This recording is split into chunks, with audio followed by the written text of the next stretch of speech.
Hello? Baby?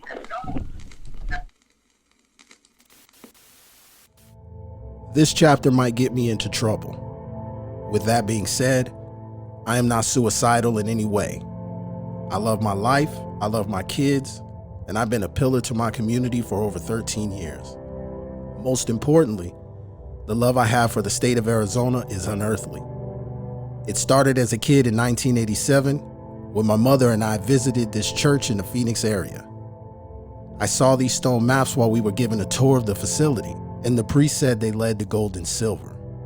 Indiana Jones was huge at the time, so I decided I wanted to be a treasure hunter. 10 years later, my attention was turned towards the sky after witnessing something fly over the city.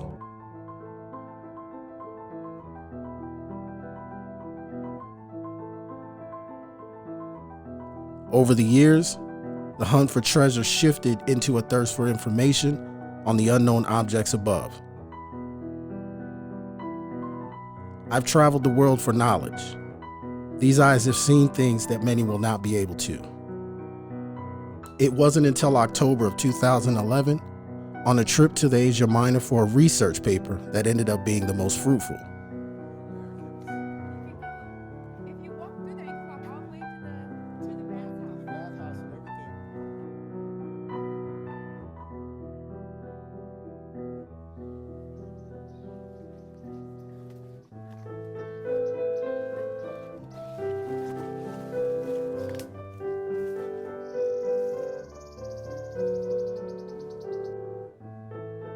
Remote locations like these lack security and the manpower to rebuild these ancient cities. During my college years, the goal was to be a professor in history and an archaeologist. You know, just living out my childhood dreams. Trekking deep into the city, I came upon one of the 7 wonders of the ancient world.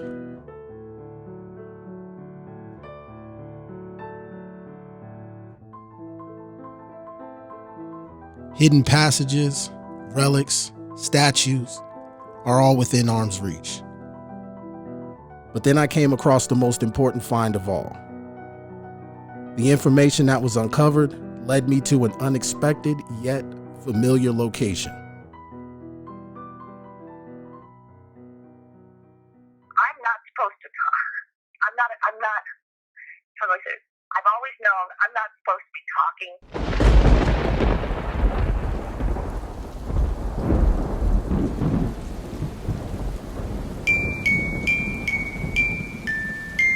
And I saw them. I mean, you couldn't miss them. If anything, they're more curious about us as we are about them.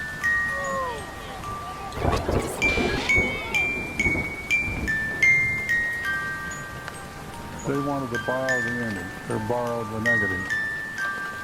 What is that? Because they were in a formation. And I remember seeing something, a flashing light. I couldn't tell the shape of whatever it was. People are reporting seeing lights in the sky.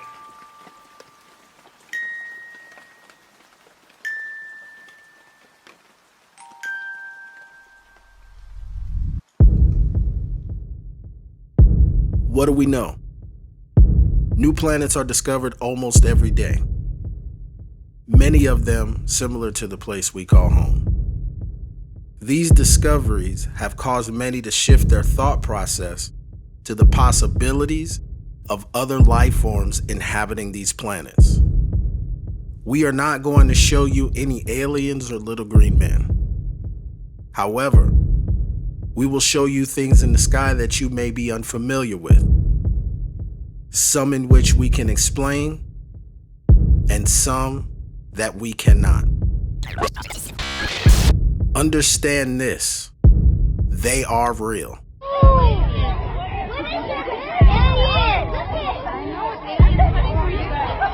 What is that? They're coming for you guys. You no longer have to ask that question.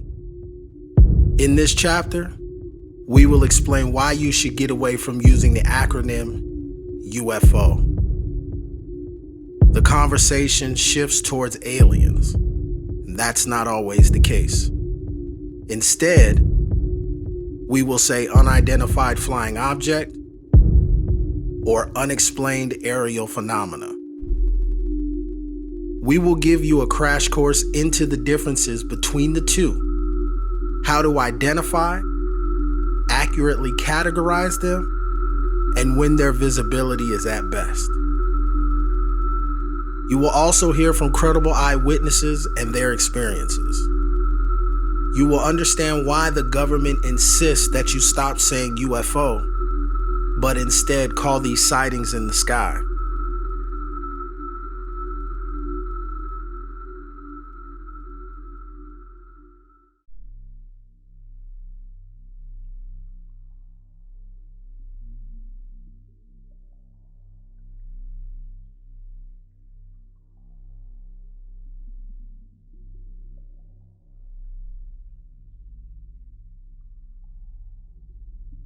Did you see it? If not, let's take another look. Pay close attention.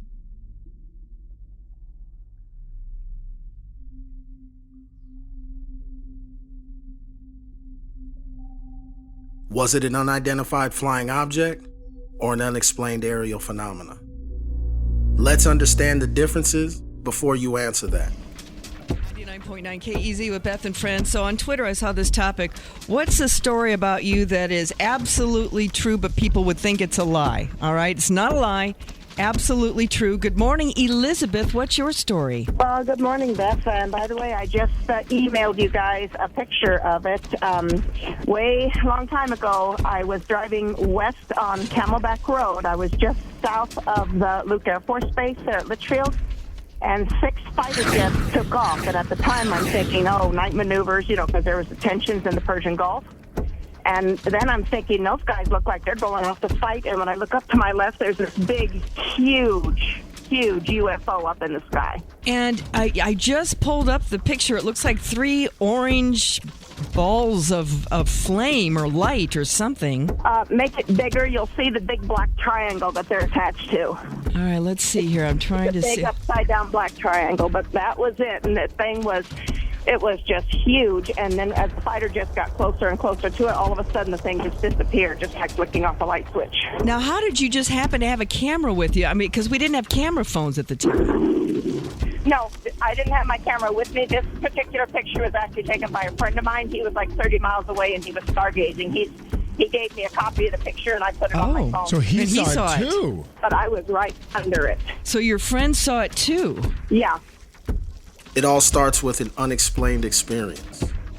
We would like to introduce you to Elizabeth Compton. She worked for the Youngstown Police Department from 1989 to 1998. Her first sighting was on March 13th, 1997. She was on duty the night of the Phoenix Lights. After the interview, we showed Ms. Compton 4 photos of what she just described. These 4 photos were taken on February 9th, 2015.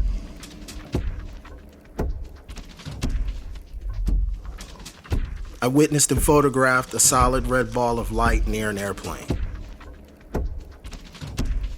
The object had what appeared to be an exhaust trail that got smaller. Once that trail disappeared, it began to change its form into a black triangle with 3 visible red lights on the bottom of it, headed south towards Luke Air Force Base.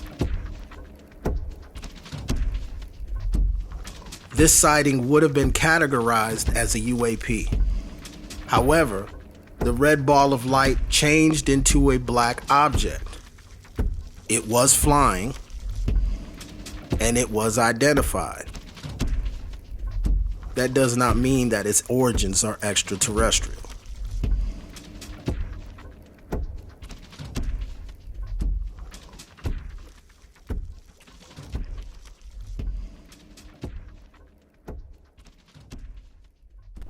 The best times to spot unidentified flying objects with the naked eye: sunrise and sunset.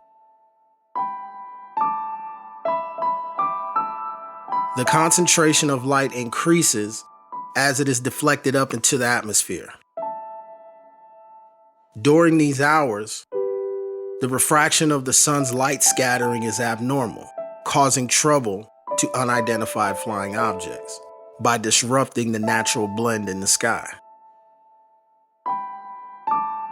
There are two types of light scattering processes. The first process is me scattering.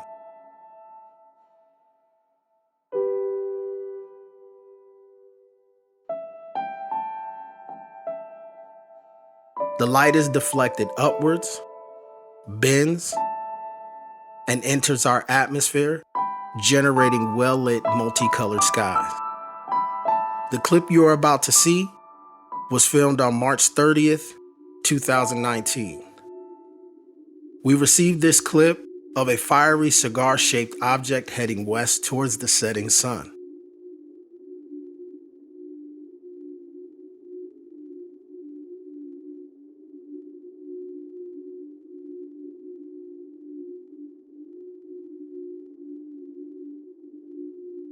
Newcomers to this community may question what they are seeing.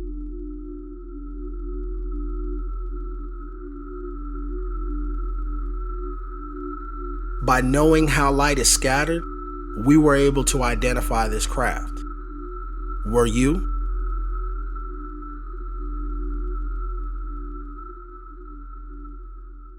The next image won't be so easy to identify. The second light scattering process is known as Rayleigh scattering.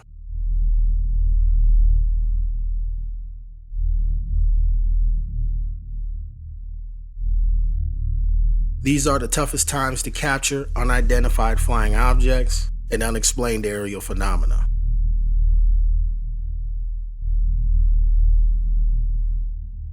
We did manage to capture this craft during a clear blue day. This happened on January 24th, 2015. The goal was to photograph the planet Mercury with the rising sun. When it comes to this type of long-range photography, the distance to size ratio is important. So I started with the moon, roughly around 4:41 a.m.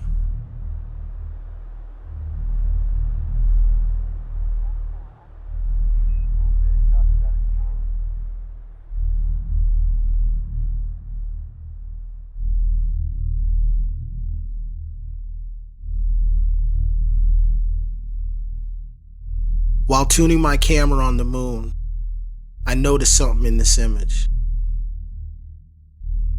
I came across something that I eventually sent to NASA. So compelled by with what I saw, I actually missed the opportunity to photograph Mercury with the rising sun. Warning, this video contains super awesome content. Don't try this at home. At this time, Mercury is dangerously close to the sun. Minutes into this, I'm realizing that there's all kinds of stuff going on out there. And also the fact that I can see the darkness of space using my telescope. The clip you're about to see shows the sun into the corner, and then the object flies by. It's very quick. It's only about a second. But here it is.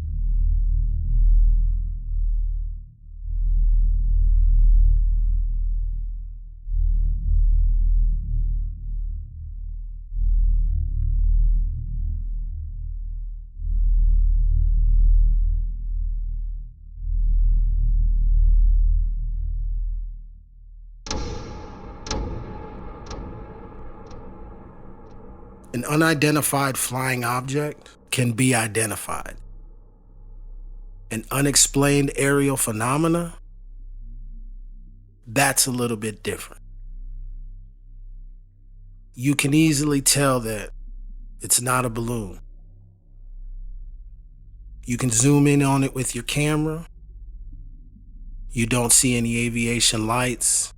It's kind of hovering. You cannot explain what it is that you're looking at.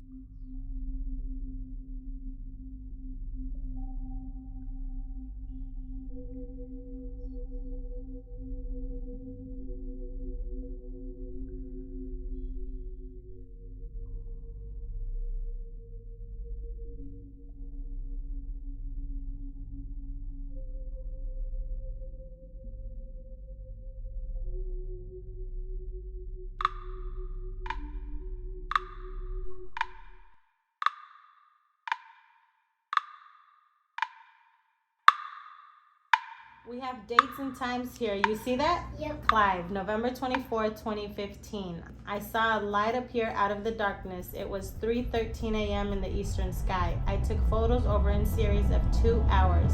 Clive, where are your photos? Send those photos. I need to see the photos. The time is around 3:13 in the morning when I was awakened out of my sleep. I head outside and immediately notice 3 white lights in a triangle-shaped pattern off in the distance. One of the lights disappeared. It does not fade as smoothly as the other 2 did. It appears to be struggling. My immediate thought was something exploded in the sky, maybe a helicopter or a plane, but there's no signs of debris or flames. The only thing that was left behind was this cloud, or what appears to be a cloud. It moved with the rotation of the Earth, meaning this event took place outside of our atmosphere. These white balls of light are very common in the Phoenix area. They seem to be watching over us or involved in certain individuals. These white orbs visit frequently, but never act in this fashion. The strange thing about this sighting is I remember going in the house about 4:44 in the morning, but the photos are time-stamped closer to the 6 o'clock hour. You can see the rising sun in the last few photos.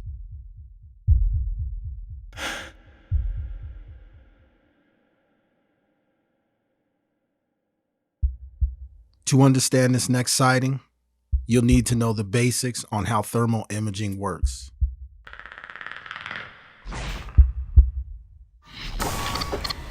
Daylight cameras, night vision devices, and the human eye all work on the same basic principle.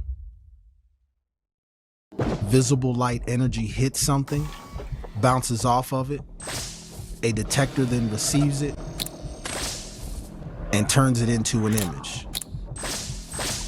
Light must be received in order to create that image.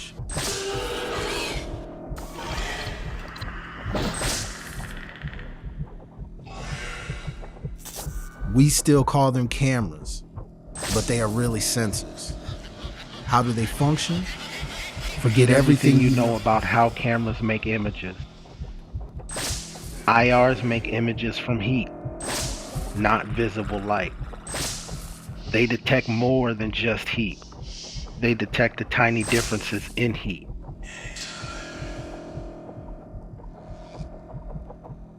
Everything gives off thermal energy, including ice.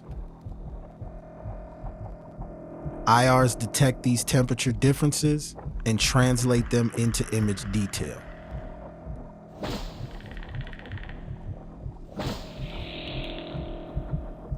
Red is hot, blue is cold. The color green indicates room temperatures.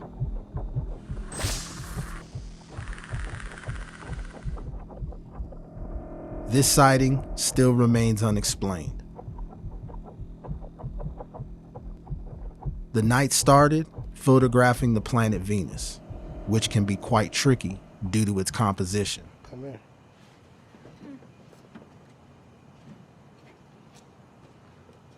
Whoa, what is that? Is that gas cloud? No. Or is that Saturn? I mean Venus. That is Venus. What? This camera works really good on stars. People confuse it as the North Star. In fact, it always follows the sun. The camera rig I use has a feature that allows me to track objects in the sky. I noticed something moving extremely fast in the viewfinder, tracked it, got ahead of it, and captured 3 images.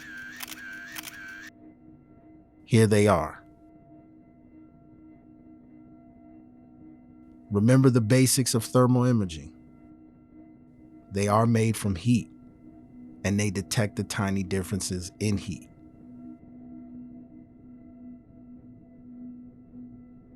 Red is hot, blue is cold.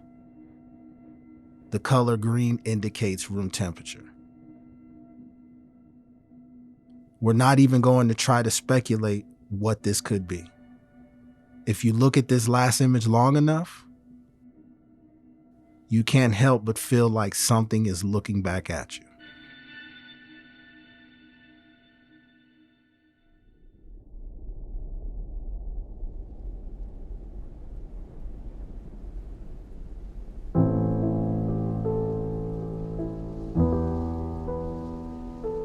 The person who filmed this video wishes to remain anonymous.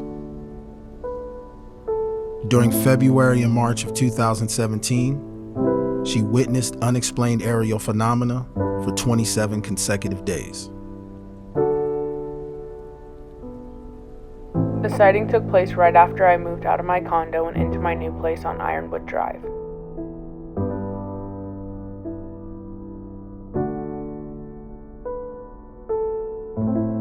One evening, my husband and I were sitting outside gazing at the sky when suddenly we noticed, south toward Queen Creek, a cluster of strange lights in different hues and tints.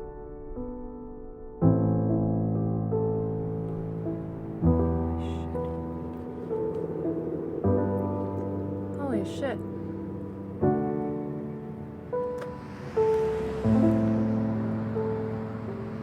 The night sky was highlighted by soothing orange and amber orbs.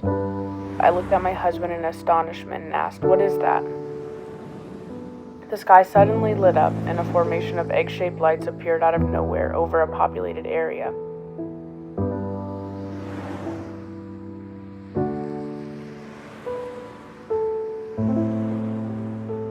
We watched the light patterns transmute in the sky. They also knew when to dim their lights to allow actual planes to pass without interference.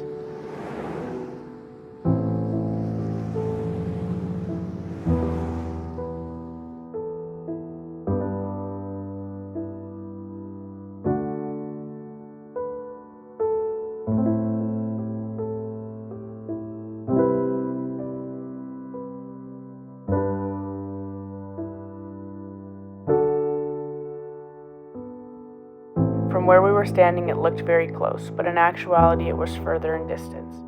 If you're familiar with the Phoenix Lights backstory here in Arizona, then you already know what we were thinking. If you haven't heard about it, it's definitely worth the research.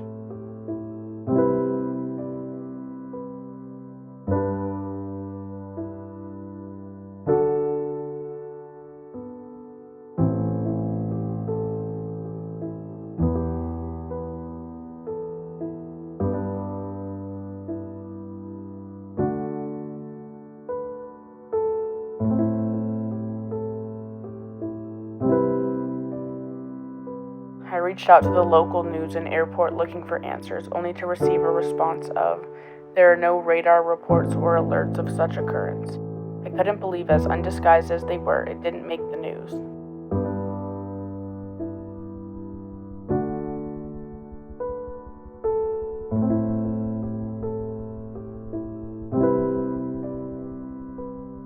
I started feeling very uneasy knowing the military was seeing this happen and made no attempt in intercepting what was going on. At one point, we saw a helicopter approach the lights and then suddenly back off.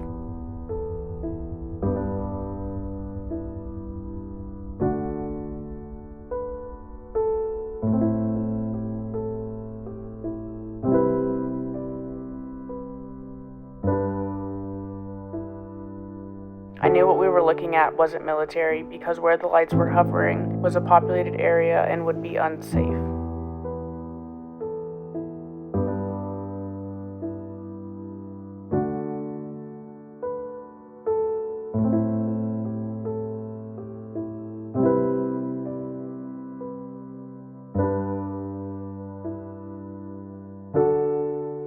What we saw that night was bluntly trying to get our attention.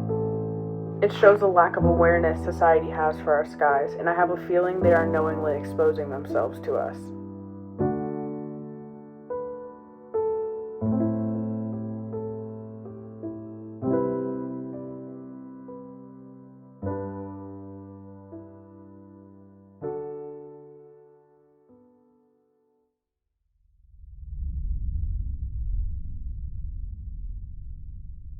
This sighting involves contact. My first recorded event took place in 2007, nearly 10 years to the day after my first encounter. I had the opportunity to show this video to Travis Walton, who was well known with contact and abduction. I believe it was watching over someone else because it was there days before and stayed static in the sky. It wasn't until I grabbed my camera and switched to night vision that's when I got its attention.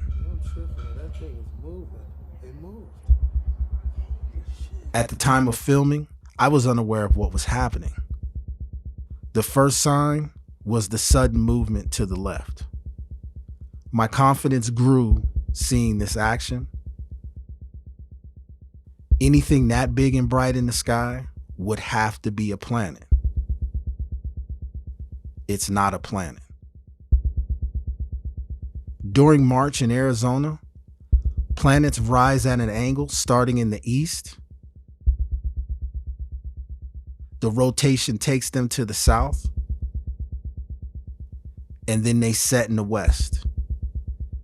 This light was headed south as the sun was already below the horizon, against the grain of the Earth's rotation. During this observation, I become aware that it's also in our atmosphere.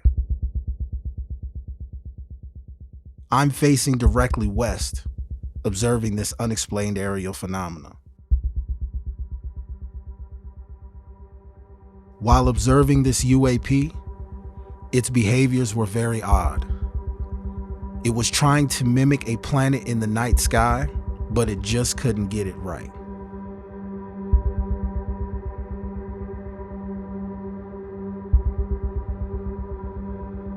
Not exactly following the path of the stars and planets, it was moving very slow and cautious.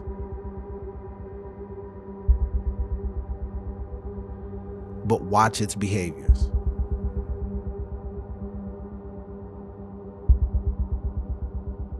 You'll notice a plane fly by for a brief moment. You'll see the red aviation lights from the plane reflect off of it.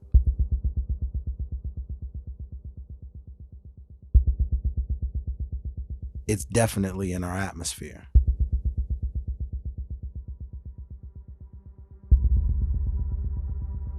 It moved down the side of the building, further in distance. Watching the chart of the planets across the sky, you would think that could be Venus. That's using logic.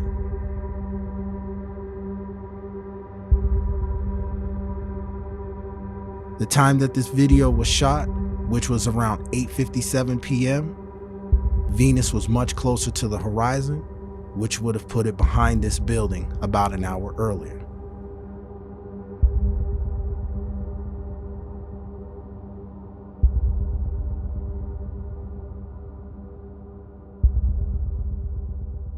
Once it was out of my line of sight, I packed up, I went inside for the night. But what I didn't expect was for it to show up again.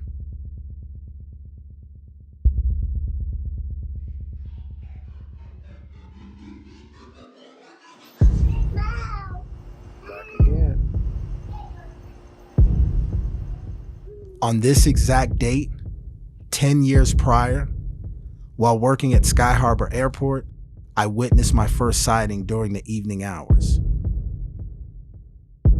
It's happening again. I went outside, and there it was, sitting almost in the exact same spot from a few days prior. The camera in use has a night vision feature on it. This is the second time in a week. When it comes to night vision, there are two ways that visuals are produced. The expensive way is true night vision devices.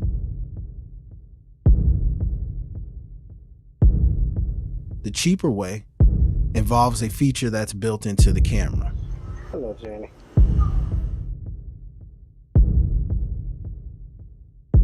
This feature involves a light that is projected from the camera that the human eye cannot see. It's back and it's slowly moving.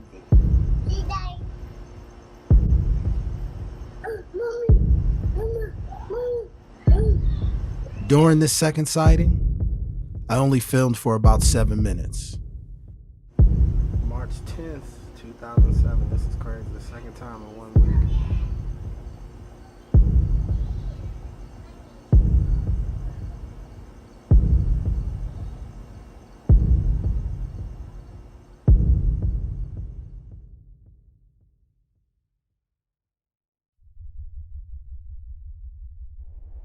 Due to the sensitive nature of this material, some of the information you are going to see will be withheld.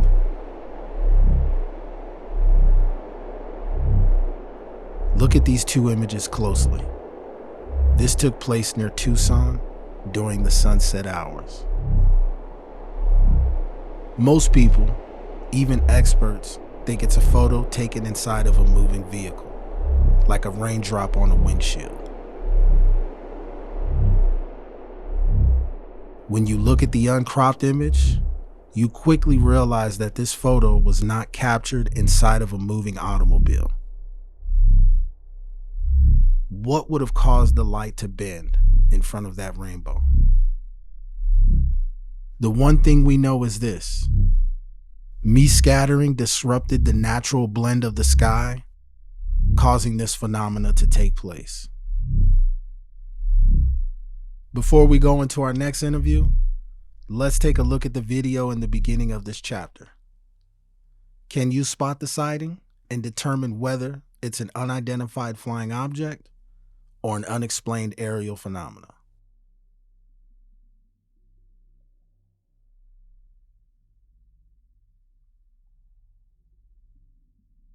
If you said unexplained aerial phenomena, you guessed correctly.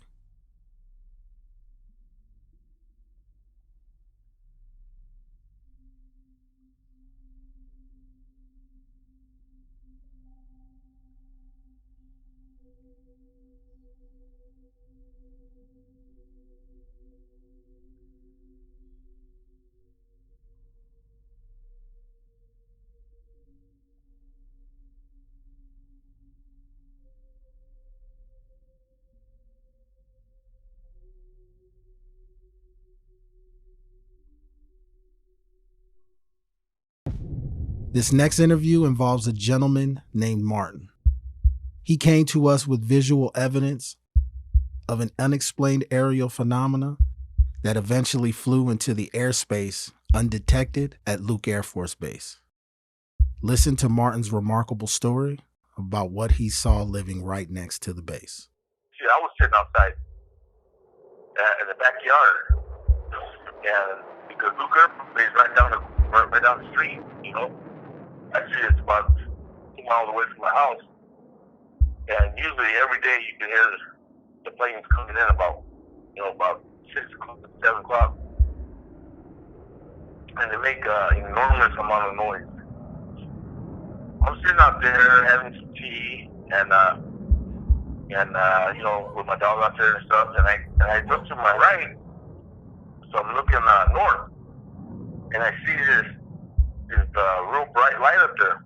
Well, these jets from Luke Air Force, they have the same bright light exactly.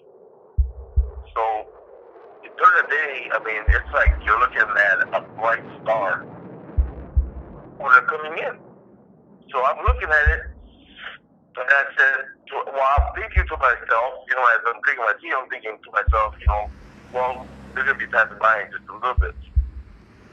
I don't look forward to it because they're so loud, So I'm sitting there, and then about a good 5 minutes went by, and I look back over there, and it's still sitting there.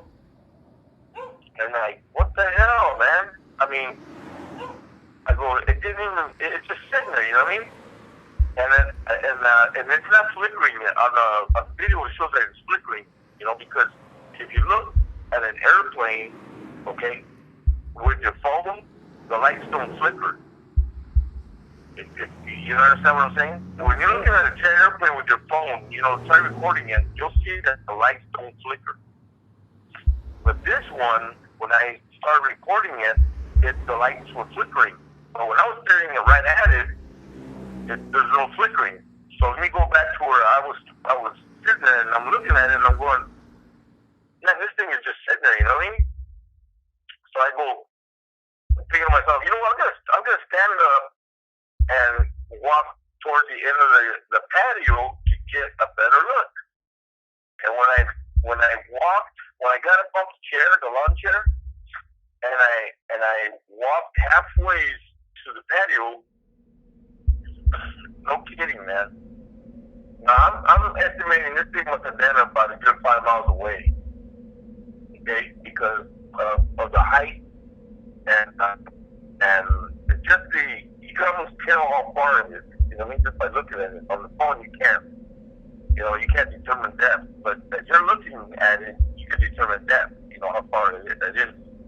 Yeah. But when I stood up and I walked halfway to my patio, that thing shot towards the west. I mean, it was a freak of a from Still Point to the left. Bam, real fast, and it stopped.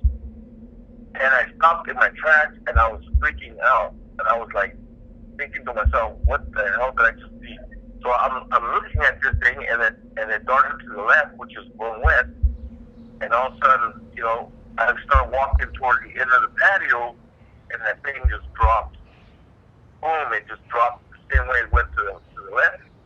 It just went down like if I would have put a ruler up, it would have went down maybe about a good 2 inches. It fell down, and it stayed there, man. And that's when I started recording it, and I'm screaming for my wife. I'm freaking out.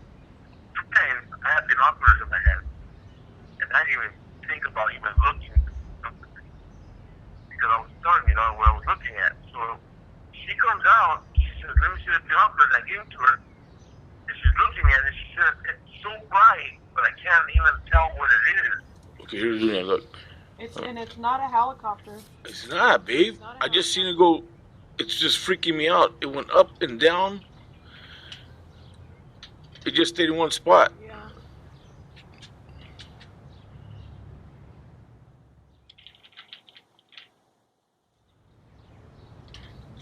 Look at it, went dim. See that? Yeah. It just stays in one spot, honey. Yeah.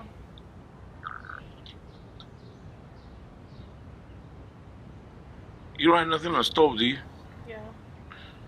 Okay, put those binoculars here. Look. You see how it went dim? Yeah. I have it on. There's another one on the left. Look. There's another one on the left. I think that... See, that's a plane, babe. No, look at what it's doing. Look what it's doing. Look what it's doing. What the fuck? Look what it's doing, babe. Oh my god, I'm following it with the binoculars. Call your mom. Just yell out to your mom. Mom!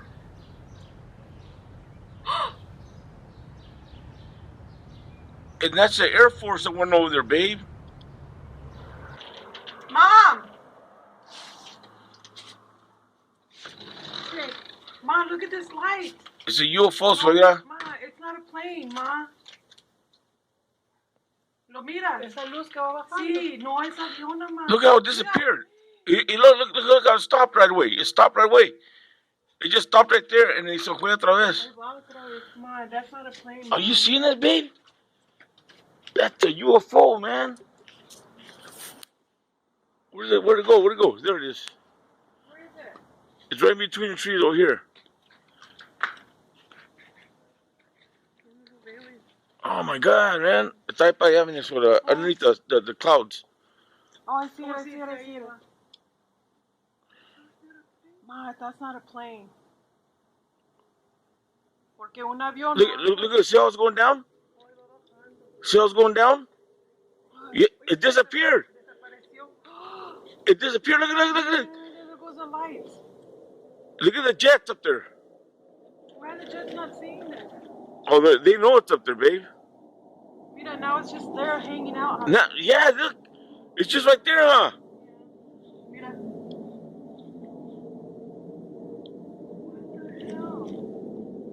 Look at the jets up there, man. It's right over the Air Force Base, babe. I know. I lost it, Javier. It's still there.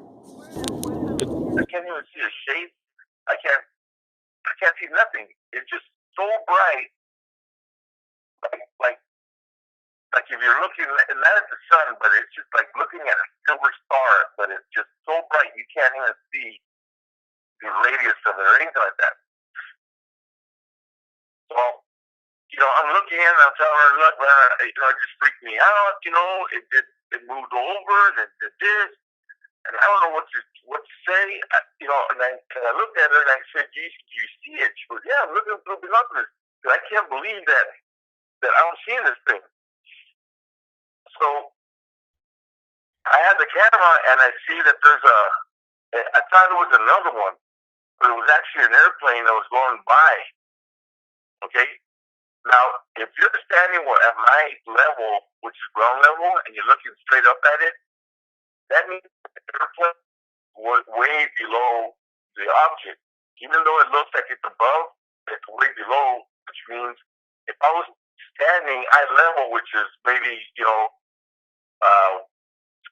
1,000 feet up in the air, I don't even know if it's that high, but maybe 1,000 feet up in the air, if I was looking directly at it, that means that airplane would be low. So it had no chance of seeing it. You got what I'm saying? As it was going by, the thing disappeared, man. And that's when I went, look what it's doing. That's when I said that. It disappeared. And when it appeared, it was already, when it reappeared, it was already to the left of that spot where it was at.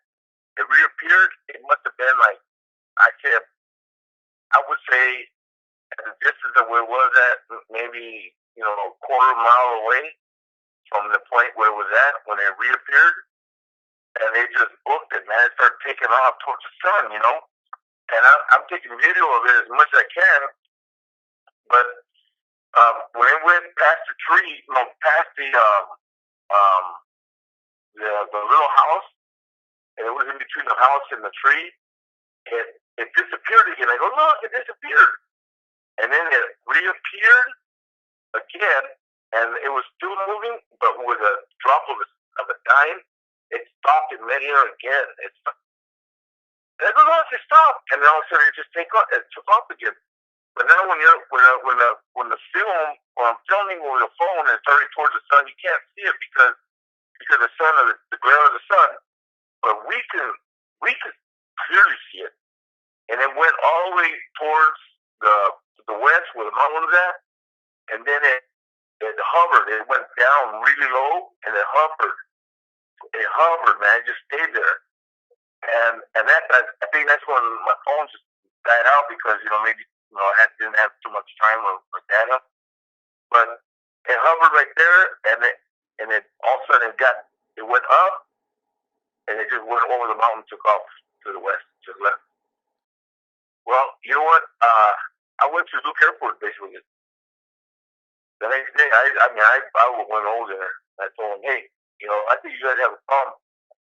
And the guys were kind of laughing at me, the soldiers. It's probably a drone and all that. I go, you know what, man? This is an Air Force base. You should take every goddamn threat seriously, not make a joke of it. I go, okay, well, let's go see what you got. He takes me into his room, and there's probably about 30 people in there. So he could see it better because it was too bright outside. And he let it go, not even halfway. So he was looking at it. He was like, yeah, well. I go, keep looking at it. Keep looking at it. And listen to what I'm saying.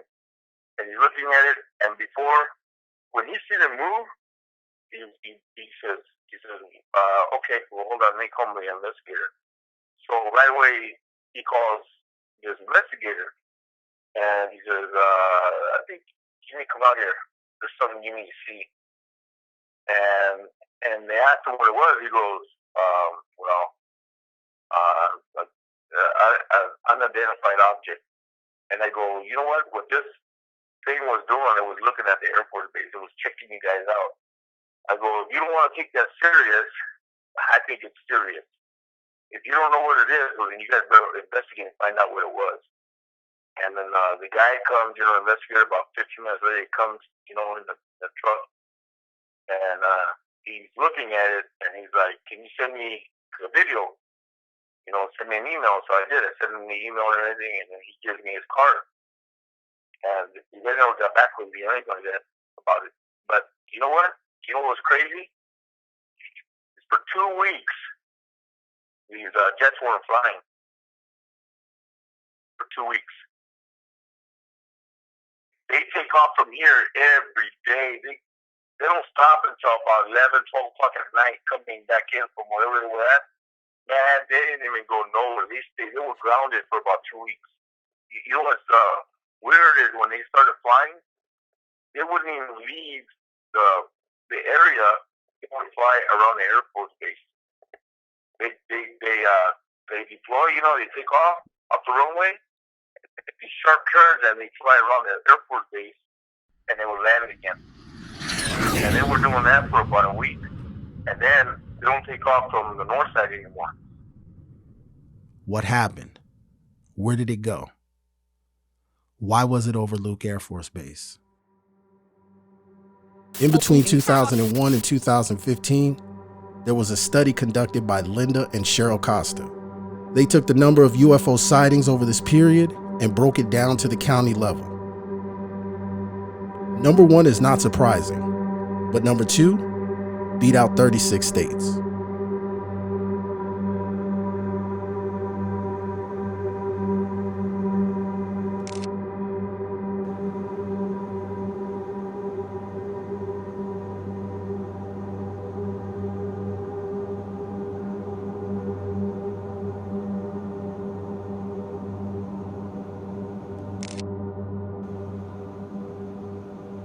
Depending on the conditions, photographing planets can be extremely tough. The one thing you can always count on is having to go against the speed in which the Earth rotates. We obviously cannot feel this standing on the surface, but in long-range photography, the 1,037 miles per hour in which the Earth rotates requires patience and perfect timing.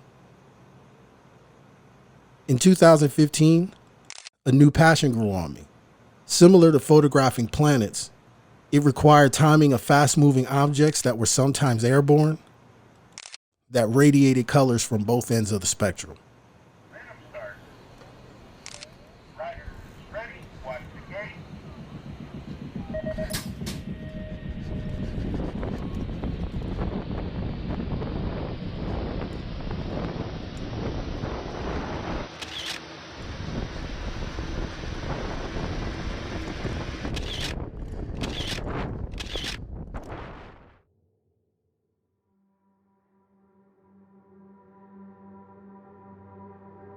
Finally making it home, I get in, I unpack my gear, grab a snack, and started processing images.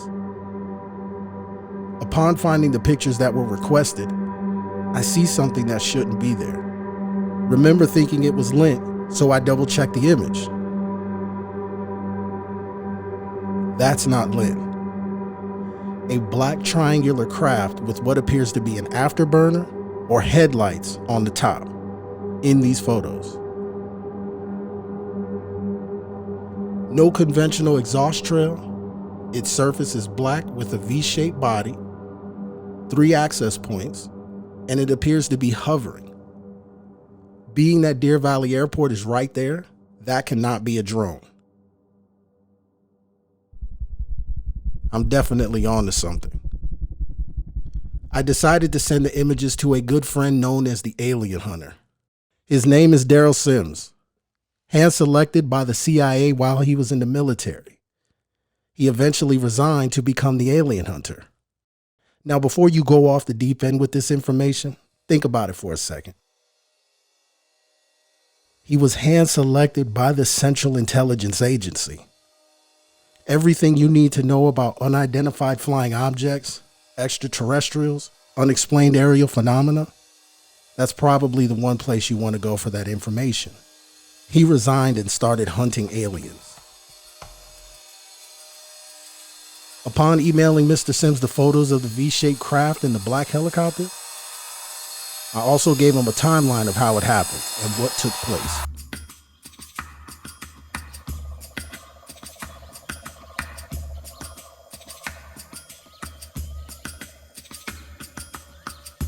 This evening, I captured 3 images of a black triangle object, followed by an all-black military helicopter.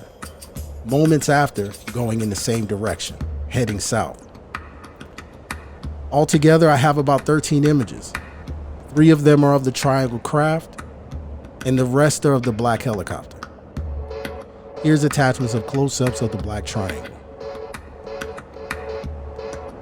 After hearing back from Daryl, I did what most people would do in a situation like this.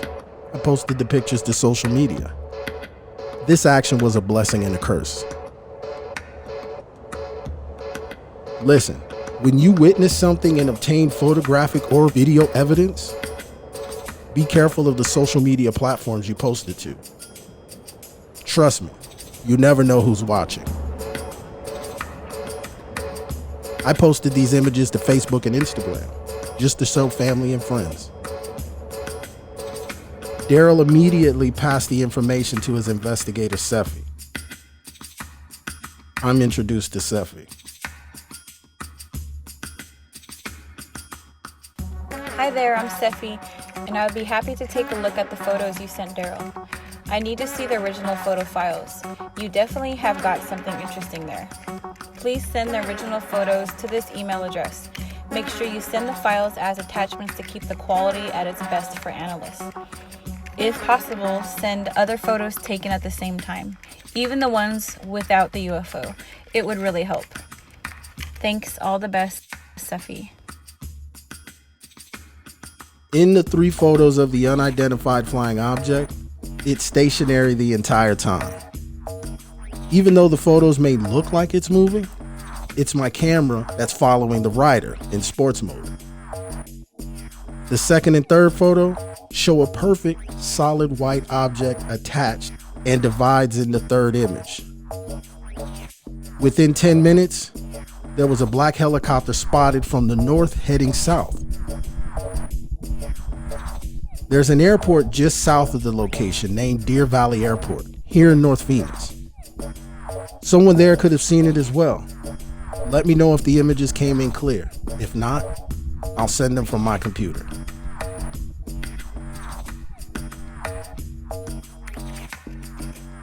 Hiya, thanks for the swift reply. Unfortunately, I didn't get the third picture of the UFO. I only got 2.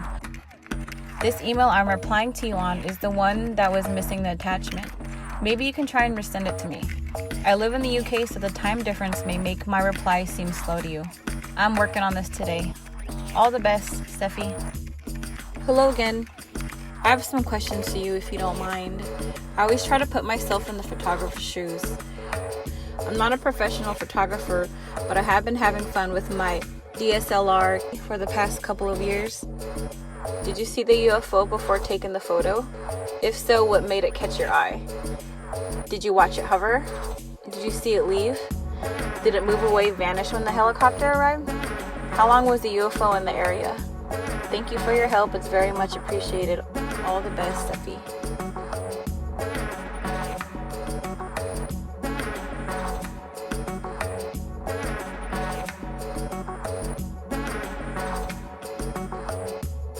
No, I didn't see it before taking the photos.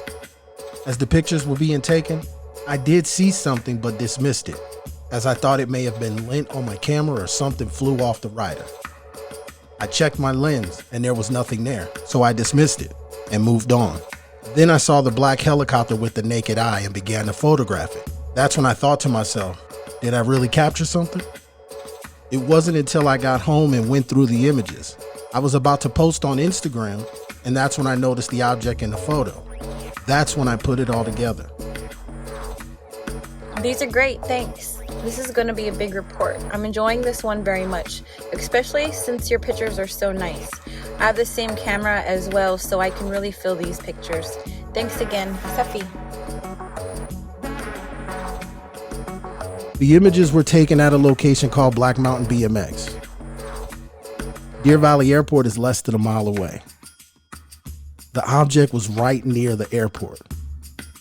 Drones that close to the airport are not allowed via FAA regulations, so we can eliminate the drone theory. Phoenix is well known for strange aerial sightings. It's also a hotbed for triangular-shaped craft. These types of craft are always seen over airports and military bases. In these images, the camera focused more on the unidentified flying object than the actual rider. But what about that helicopter? Why was it there? Let's take a look at some conventional aircraft we see on a daily basis.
I notice a military helicopter coming directly towards the track.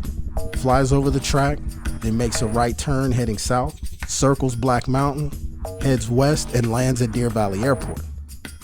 Here it comes again for a second time, flying right over the track, repeating the process, going around the mountain, heading west towards the airport, and landing. Again, it repeats this process for a third time, for a fourth time. This is when I message Mr. Sims. A fifth time, a sixth time. Something's not right. This is when I take video. Here it comes, seventh time. We're at Black Mountain BMX here in Phoenix. Full event. This is my first time back since the actual event. And right over this hill, pretty much in the same direction where the unidentified flying object was spotted. Here it comes again. Seventh time this Black Hawk. No markings.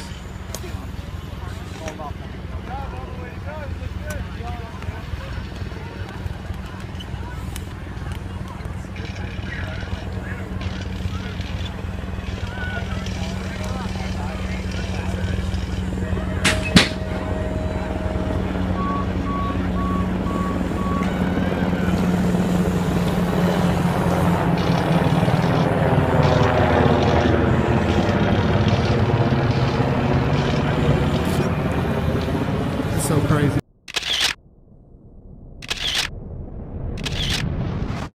Why would the military circle that area 13 times, 4 days after an unidentified flying object was spotted in the exact same location? There were plenty of witnesses that saw this take place. This really feels like an intimidation tactic. Listen, you need to understand why these helicopters are so important. I have to take you back to an event that took place on August 13th, 2008. On a morning commute headed to work, the radio station is tuned in to 104.7 KISS FM. Listening to John Jay and Rich, johnjayandrich.com. Hi, we're John Jay and Rich. They're doing a segment called What is Something That You Witnessed and Nobody Believes That You Saw It. This is what eventually turned into Confession Wednesdays. This radio show is the only one throughout the John Jay and Rich history that has been removed from the catalog. There's only one location on the internet you can even find this story, and it's on a website called godlikeproductions.com. On this specific show, a woman by the name of Nikki begins to share her story. She said she was in a traffic jam on the 10 near Casa Grande. She says she saw a black helicopter just appear out of nowhere to the south. Then it swooped down to the other side of the highway, and then a military truck pulls up. Men jumped out of the truck. She notices that they are carrying something big in size. They put it on the helicopter. The helicopter picks up a few of the guys and flies away. She's one of many that saw this take place while they were stuck on the highway. It doesn't seem like much until John Jay brings in another caller who says his name is Colonel McBride. He's stationed at a base that doesn't come up on your typical Google search results. So for that sake, we won't mention that base name. Colonel McBride says that he was in the middle of a root canal when he started hearing chatters of a radio station talking about black helicopters in the desert. John Jay and Rich seem normal at first. Then John Jay begins to ask questions. He questions the colonel's position, who he really is, where he's really located. At first, Colonel McBride is polite, keeps his calm. All he asks is that, let's not talk about these black helicopters on the radio. He said you can call them whatever you want to. Just don't call them black helicopters. Call them purple, green, but don't call them black. John Jay continues to press the issue with Colonel McBride. A couple minutes go by and you can tell everything is not as scheduled because Rich isn't so talkative. He actually sounds nervous. As John Jay continues, Colonel McBride becomes a little agitated, and keep in mind he stated that he was in the middle of a root canal. John Jay continues to question his authority. Then Colonel McBride tells them to look outside, and you should see a black truck. Somebody in the studio gets that confirmation. There is a black truck with government tags outside. Then you hear a knock at the studio door while John Jay is continuing on. And now the colonel is irate. He begins to threaten to shut the radio station down if they continue to talk about black helicopters. And then all of a sudden, a commercial break. The normal programming was taken off air for about an hour and a half. When they came back on air, they never talked about what happened with Nikki, what she saw on the side of the road, or Colonel McBride. And most importantly, till this day, they don't talk about that show or black helicopters. Call the show, 602-260-1047. Ask them for the show that was aired on August 13, 2008. You will not get a response back. Whoever started the thread to Godlike Productions, tag the original link to that show, and it's still in the thread. It sends you directly to the John Jay and Rich show. Ever since that day, when those helicopters are in the sky, not only do I observe, but I begin to record.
The one thing that I've learned is this.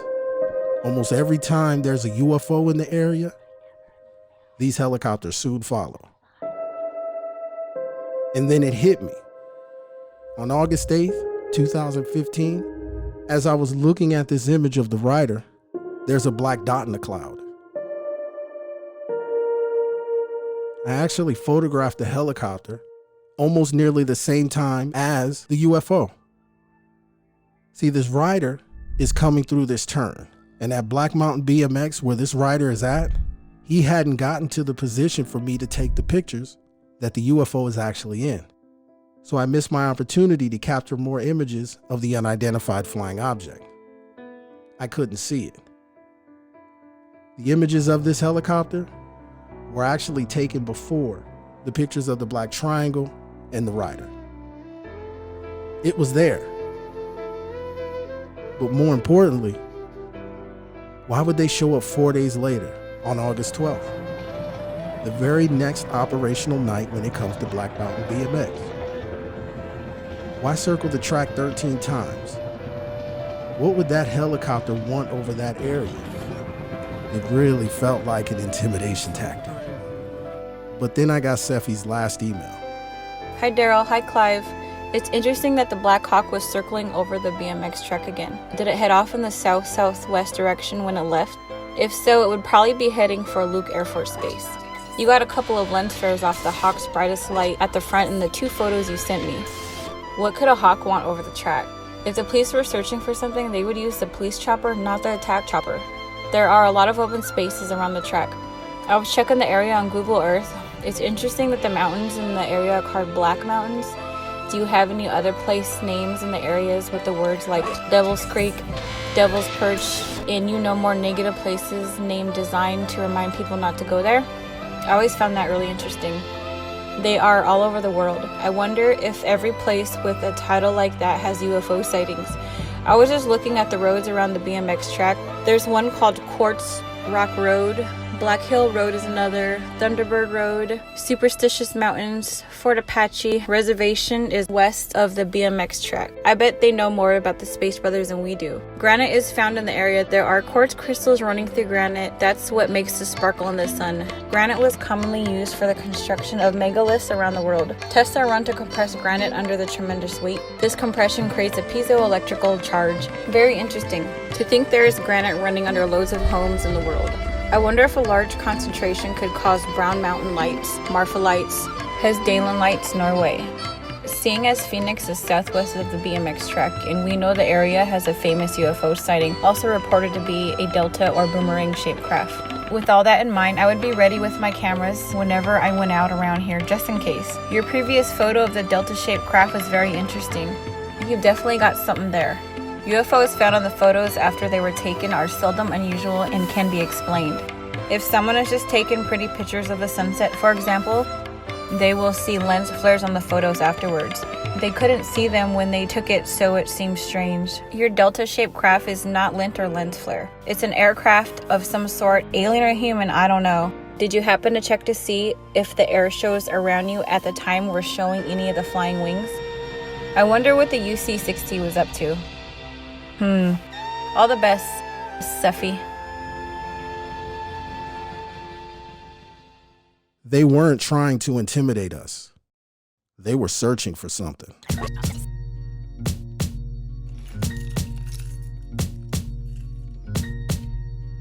Let's head back out there. I wonder what they were looking for. Hey Dustin, is your earpiece working? Yeah. Yo man, we gotta be sharp. This can definitely get us into trouble. I'm gonna find what they was looking for. This is my boy. Hello? Hey, I just wanted to call you and let you know real quick. I'm about to go film this area of interest, and I'm gonna send you the address just so you know where I'm at, okay? Okay.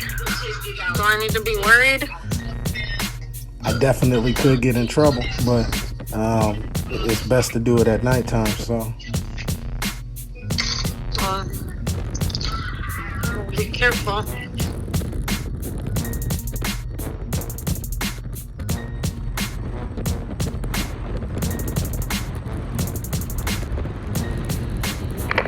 Cash with you? Yeah. Me and Cash going for a ride. That's my boy, huh, Cash? That's a good boy. He's everywhere. Riding. Keep him with you at all times.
Right.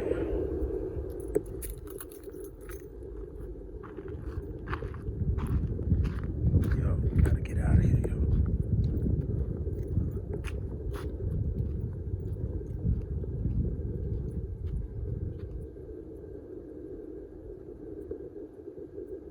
What is that? What is that?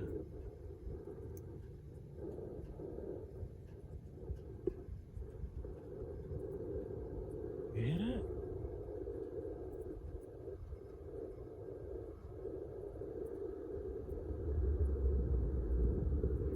Nah, B, it's time to get the hell out of here, y'all. To fully grasp what we found in the desert that night, we need to understand why this area is so important. When I was in USO way back during the Vietnam War, but I was in Arizona, Phoenix, worked with Luke Air Force Base and Williams when it was still an Air Force Base. In fact, Litchfield was a Naval Air Station in those days instead of what it is today. But anyway, a guy that I dated for a long time from Luke Air Force Base was sent on temporary duty several times for their Blue Book program back in those days. He wasn't allowed to talk about it at all. He probably wasn't even supposed to tell me that's where he was, because he was, temporary duty, and usually they weren't supposed to tell you. But I know his name. I don't know if you can get a hold of him or not. I think he's still in Arizona, if he's still alive. He's a couple of years older than I am. His name was... We have someone who worked within the realm of Project Blue Book. Before we complete this interview, it's important to know how Arizona became a major part of Project Blue Book. In order to do this, we need to go back to 1940, when the population in Phoenix was around 65,000 people.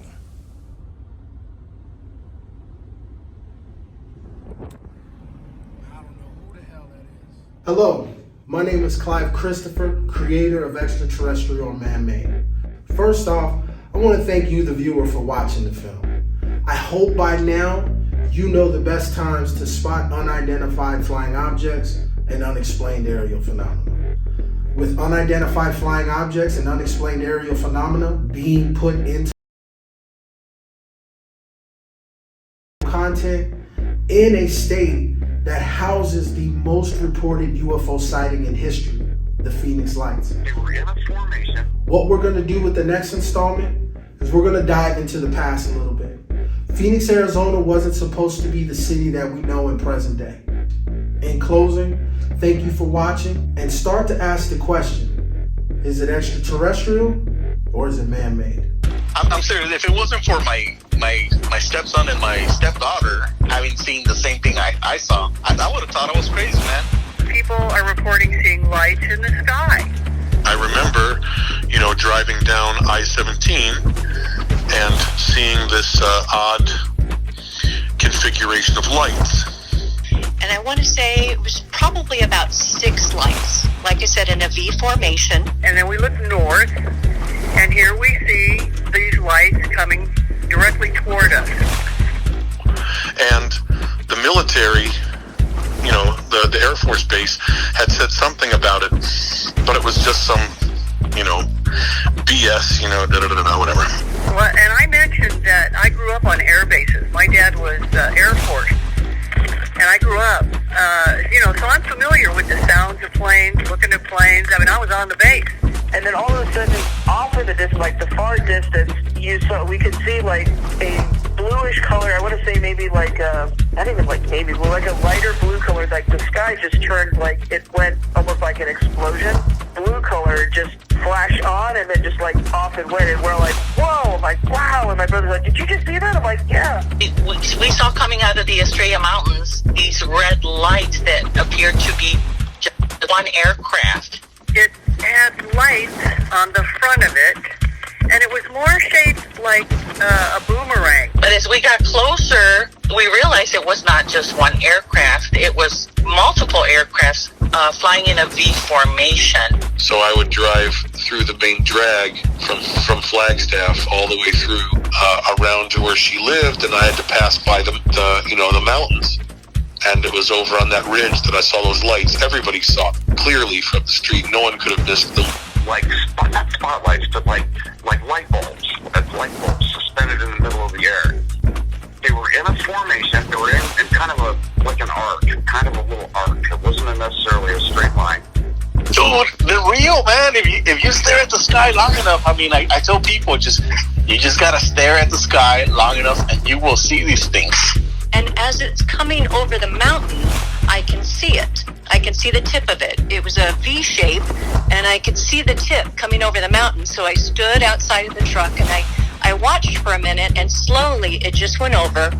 And there really wasn't any noise like a jet noise. It was more just like a rushing air. It was very quiet, but it was huge. And I was like, holy moly, what is that? And so my husband looked up and he was like, oh my goodness, what is that? So we stood outside and watched for a few minutes, and it just kind of completely went over us. Especially if you're kind of like playing around with lights and trying to have like communications, like I told you, like I was trying to do. And it's not dumb. Whatever it is intelligent. I merely thought, okay, you know what? I'm gonna just play around with this light and see what happens. And Lord and behold, man, it's just boom. We get the light shining upon us, and we're like, and it was just like, it felt like everything, just like I said, just felt like slow motion, but whatever it is was intense. It was luminous, bright blue, and it got us, man. And we're like, whoa, what in the world was this? So it didn't really occur to me that it was a UFO. It was more of a curiosity, like, what the heck is that anyway? And I kind of drove alongside it, and I could look at it. It didn't disappear. It hung right by me. I looked up and to my right, and I noticed a blue light. There's no, hey, it might have been this, hey, it might have been that, nothing. It's almost like they're almost trying to make it that it didn't even happen.